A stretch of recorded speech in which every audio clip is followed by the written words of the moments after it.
So when you want to do sales mix, so if I asked a question to a customer, what was your number one appetizer and which store sold the most of it, say for the last, let's just say the last 6 months. So what I'll do is I'll click on my date selector. I'm going to go ahead and go back. I'll go back to the beginning of the year. So we'll say, 6/15. I got 6 months in there, and I'm going to go ahead and right now I'll just group it this way. I'm in sales mix, but you know what? I want to go ahead and I'm going to go ahead and group it by major category.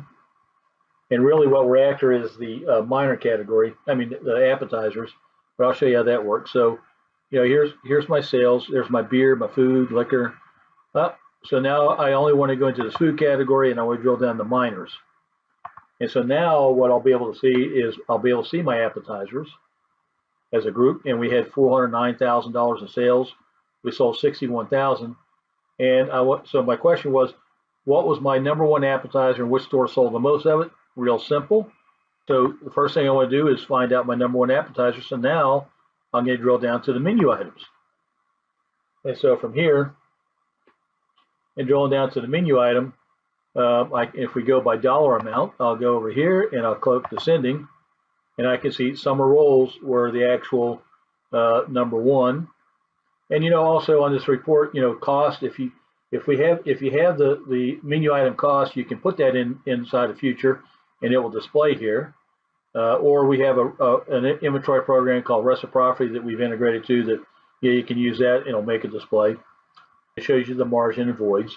But the idea was, what store sold the most of the summer rolls? I click right here to stores, and right there we can see Altoona. Altoona sold the most. Now, if I want to look across my enterprise, all my stores, and find out which employees sold the most, then you use your center date selector. And now when we group by, I'm going to group it by employee.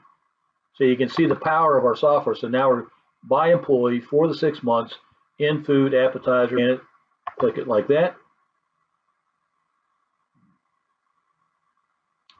And now what I will do is I will click the amount column here, and we can find out Dale Gordon sold $16,576 worth of that particular item. So that gives you a little bit of the power.